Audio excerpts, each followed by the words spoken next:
Hey, so let's go on to biomedical therapy, and I'm skipping some stuff, but you still need to read that and study that and know it for the test, right? So what's well, I'll just let you read that stuff before I start making long videos.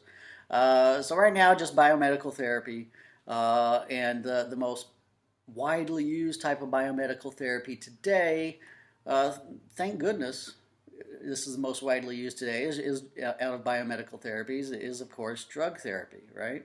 And I say thank goodness drug therapy is the most widely used today because it's a lot better than doing surgery on the brain, which is what they did at one time to try to help individuals because there were no drugs, right, to help mentally ill individuals.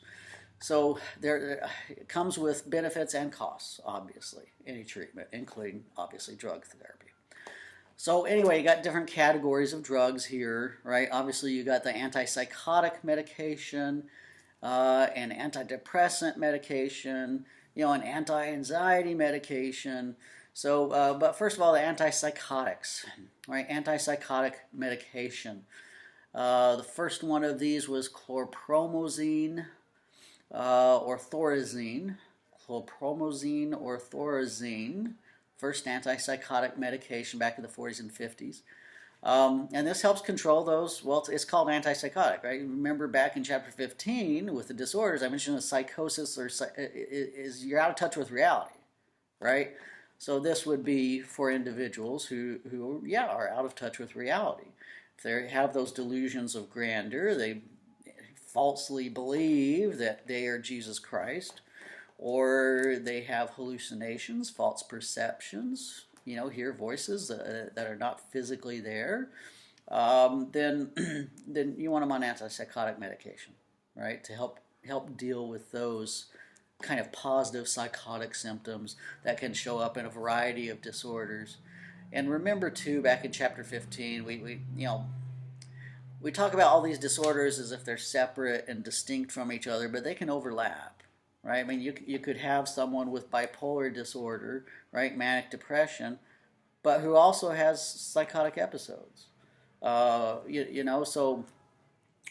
it's not so nice and neat in terms of real life when it comes to people with real disorders that can be combinations of things. So you might use antipsychotics in a variety of patients for that reason, right? They just have to have some psychotic symptoms. Now, unfortunately, every drug has side effects, right? These are really effects of the drugs. And drugs just have effects on the body, right? The effects that we don't like, we call side effects. But they're direct effects of the drug, though. We just call them side effects because we don't like those. And that's not why we're taking the drug. These are unpleasant things, or unpleasant effects of the drug. And so tardive dyskinesia, right? Tardive dyskinesia is an unpleasant side effect of some antipsychotic medication, especially thorazine. And it consists of uncontrollable muscle twitches. It can be usually in the face and stuff, uncontrollably, but it can be in the body too, so you have these muscle spasms, uncontrollable muscle spasms. Obviously, that's a very unpleasant effect of the drug. Well, it's a side effect, right? So people can stop taking medication because of the side effects of the drugs, right? Maybe they're doing a good job of helping keep the hallucinations under control, but really? You're walking out in public and you have these uncontrollable muscle spasms, people are staring at you, right? Very unpleasant. So obviously we have many more antipsychotic medications today other than just thorazine. More recent ones have been developed with less of the side effect of tardive dyskinesia, but they have other side effects like weight gain and more at risk for diabetes and that sort of stuff. So once again, you have to do a cost-benefit analysis of using these drugs, and in a way it's understandable sometimes when people stop taking them, but then they'll relapse. Right? So it's just, there's just not a nice, neat solution to things, unfortunately, right? But then you got the antidepressants, of course, widely prescribed antidepressants, right? For even for people who have not been diagnosed with depression, right? So these are just widely used, prescribed by doctors, and you got a variety of those names you should recognize, right? Prozac, Zoloft, Paxil. Those are all antidepressant medications. And you got a whole category of antidepressants. It's not all antidepressants, but some antidepressants fall under the category of selective serotonin reuptake inhibitors, or SSRIs, right? Selective serotonin reuptake inhibitors. So in the brains of depressed individuals, sometimes there's not enough of this neurotransmitter serotonin, right? So we take these drugs to try to increase that level of serotonin in the brain, get more activity, be less depressed. So neurons communicate via releasing neurotransmitters, these chemicals, right, into the gaps between the neurons. So neurons do not actually physically touch each other. There's a gap between them, and they release these neurotransmitters to communicate. So one neurotransmitter releases serotonin into that gap. The other neurotransmitter, soaks up that neurotransmitter, serotonin, and then activates. Now,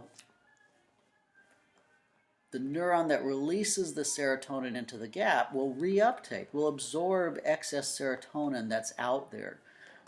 These drugs prevent that from happening, keeping more serotonin in that synaptic gap, activating that other neuron more. All right? So try to look at that in the book, but all these medications are working at that level of the neurotransmitters in the brain. It's just amazing that we got millions of neurons, all these neurotransmitters in the brain, and it's just astonishing that, at least to me, it's a little astonishing that we aren't all hallucinating all the time. But anyway, we're not. That's good. Then, of course, they mentioned the anti-anxiety medication. Xanax would be a good example of anti-anxiety medication. So just too much activity in the brain there, and this tries to dampen down on that activation. And you got mood-stabilizing drugs, right? Mood-stabilizing drugs.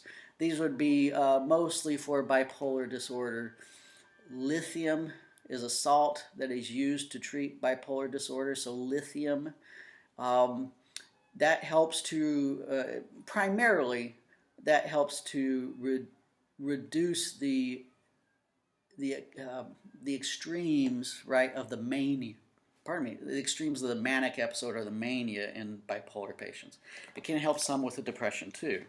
But remember that mania, the very, very elated state that people experience, right? So it tries to dampen down on that, and it does reduce the risk of suicide in the bipolar individuals when they're taking lithium. So there's some good things, right, about these drugs. But I'll leave the drug therapy there.